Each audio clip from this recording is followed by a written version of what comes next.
السلام علیکم ورحمۃ اللہ وبرکاتہ نحمده ونصلی علی رسوله الکریم اما بعد رب اشرح لی صدری ویسر لی امری واحلل عقدۃ من لسانی یفقهوا قولی۔ بقرہ کی آیت نمبر 102 اور 103 کی تلاوت اور بمحاورہ ترجمہ، اس کے بعد پھر لفظی ترجمہ اور تفسیر آپ کے ساتھ ذکر کیا جائے گا۔ اعوذ باللہ من الشیطان الرجیم، بسم اللہ الرحمن الرحیم۔ اتبعوا ما تتلو الشياطين على ملك سليمان وما كفر سليمان ولكن الشياطين كفروا يعلمون الناس السحر وما أنزل على الملكين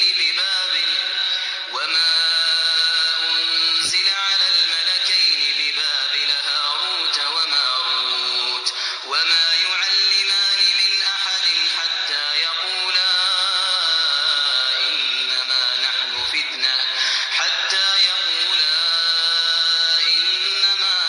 فتنة فلا تكفر فيتعلمون منهما ما يفرقون به بين المرء وزوجه وما هم بضارين به من أحد إلا بإذن الله ويتعلمون ما يضرهم ولا ينفعهم ولقد علموا لمن اشتراه ما له في الآخرة من خلاق ولبئس ما شروا به أنفسهم لو كانوا يعلمون۔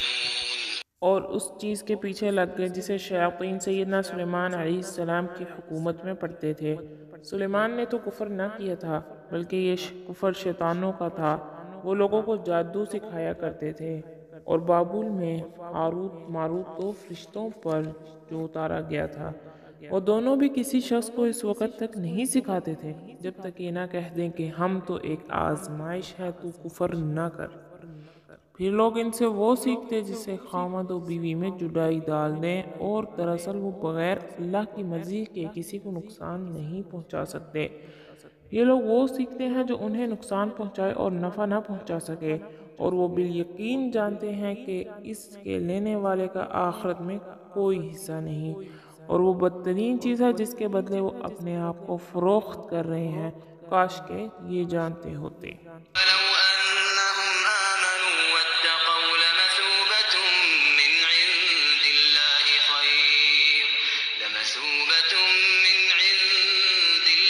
خير لو كانوا يعلمون۔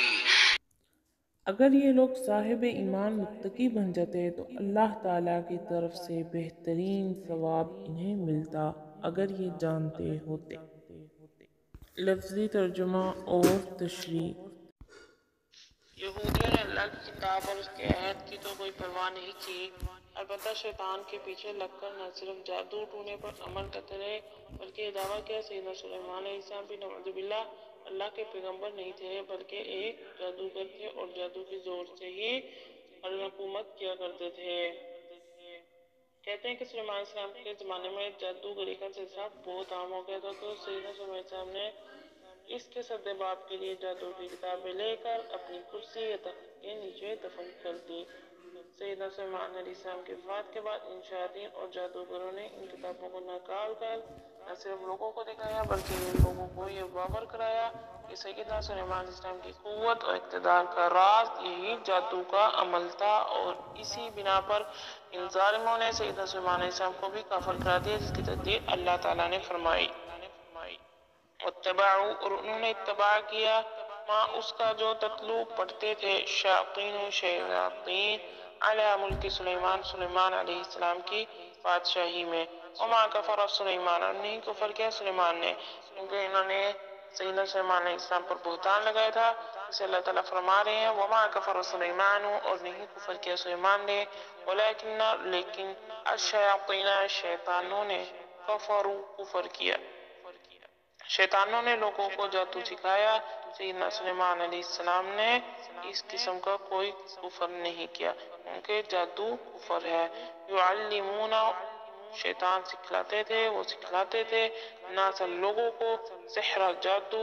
وما، اور پیروی کی اس کی جو منزلہ نازل کیا گیا علی اوپر ملکینی دو فرشتوں کے بابل بابل شہر میں جو کہ کوفہ میں ہاروت اور ماروت پر انہوں نے اللہ تعالیٰ نے کوفہ کے اندر دو فرشتے اتارے ہاروت اور ماروت اور اس کے متعلق بہت سی روایات ہیں جن کا مرفوعاً جو کہ مرفوع نہیں ہے اسرائیلی روایات ہیں لیکن اللہ تعالیٰ نے نہایت اختصار کے ساتھ یہ واقعہ بیان کیا ہے اور ہمیں صرف اسی پر اور اسی حد تک ایمان رکھنا چاہیے کہ اللہ تعالیٰ نے بابل میں ہاروت اور ماروت فرشتوں پر جادو کا علم نازل فرمایا تھا اور اس کا مقصد واللہ اعلم بالصواب یہ معلوم ہوتا ہے تاکہ وہ لوگوں کو بتائیں انبیاء اسلام کے ہاتھوں پر ظاہر شدہ معجزہ جادو سے مختلف چیز ہے اور جادو یہ ہے اس کا علم اللہ تعالیٰ کی طرف سے ہمیں عطا کیا گیا ہے۔ اس دور میں جادو عام ہونے کی وجہ سے لوگ انبیاء علیہ السلام کو نعوذ باللہ جادوگر سمجھنے لگے تھے۔ اس مغالطے سے لوگوں کو بچانے کے لیے اور بطور امتحان فرشتوں کو نازل فرمایا گیا۔ دوسرا مقصد یہ تھا کہ بنی اسرائیل کے اخلاقی گراوٹ کی نشاندہی کرنی تھی کہ بنی اسرائیل کس طرح جادو سیکھنے کے لیے ان فرشتوں کے پیچھے پڑے اور یہ بتلانے کے باوجود کہ یہ جادو کفر ہے اور ہم آزمائش کے لیے آئے ہیں اور علم سحر حاصل کرنے کے لیے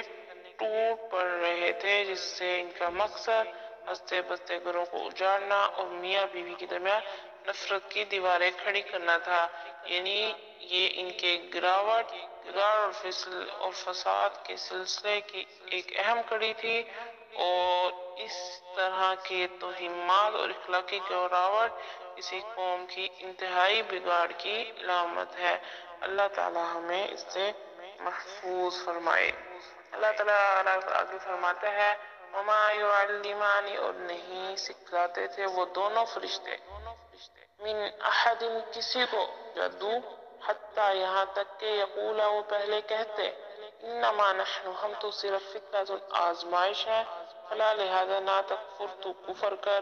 پھر فیتعلمون پھر لوگ سیکھتے تھے منہما ان دونوں سے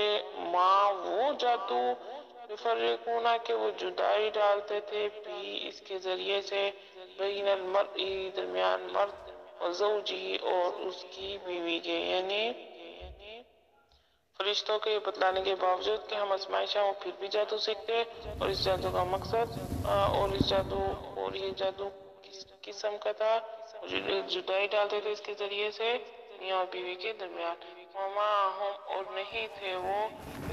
دین نقصان پہنچانے والے بھی اس جادو کے ساتھ من احد کسی کو بھی الا مگر اللہ کے حکم کے ساتھ، یعنی نفع نقصان کا مالک اللہ ہے، ضروری نہیں جادو ہر ایک کو نقصان پہنچائے بلکہ اللہ کی مشیت ہوگی تو وہ جادو نقصان پہنچائے گا اور اگر نہیں ہوئے گی تو وہ جادو کوئی بھی نقصان نہیں پہنچا سکتا، کچھ بھی نقصان نہیں کر سکتا۔ وَلَقَدْ اور البتہ تحقیق علموا جان لیا انہوں نے لمن اشتراہ البتہ جس نے خریدا اس جادو کو ما لہو نہ ہوگا لہو اس کے لیے فی الآخرتی آخرت میں من خلاق کوئی حصہ، یعنی جنہوں نے اس کو سیکھا جنہوں نے اس کو جادو کو خریدا ان کے لیے آخرت میں کوئی حصہ نہیں ہوگا سوائے جہنم کے اور عذاب شدید کے، ان کو کچھ بھی حاصل نہیں ہوگا۔ وَلَبِئْسَ البتہ بری ہے ما وہ چیز کے شرعوا بیچا انہوں نے بھی اس کے بدلے انفسہم اپنی جانوں کو، جادو خریدا اور اپنی جانوں کو بیچ دیا۔ لو کانوا کاش کے ہوتے وہ یعلمون جانتے، وَلَوْ أَنَّهُمْ آگے اللہ فرماتا ہے اور اگر انہم بے شک وہ آمنوا ایمان لاتے، اگر وہ ایمان لاتے واتقوا اور تقوی اختیار کرتے لمثوبۃ تو البتہ ثواب ملتا البتہ ثواب ملتا، جنت نصیب ہوتی، نعمتیں ملتی من عند اللہ، اللہ کے ہاں سے، خیروں، وہ بہت بہتر ہے، بہت بہتر، لو کاش کے قانون ہوتے ہو، یعلمون جانتے، یعنی کاش کے وہ جانتے کہ کیا ملتا ان کو اگر وہ اس جادو کو چھوڑ کر ایمان اور تقوی اختیار کرتے، لیکن وہ جانتے ہی نہیں، وہ جہالت کی بنا پر کفر کرتے رہے اور کچھ بھی فائدہ نہ ہوا ان کو۔ السلام علیکم ورحمۃ اللہ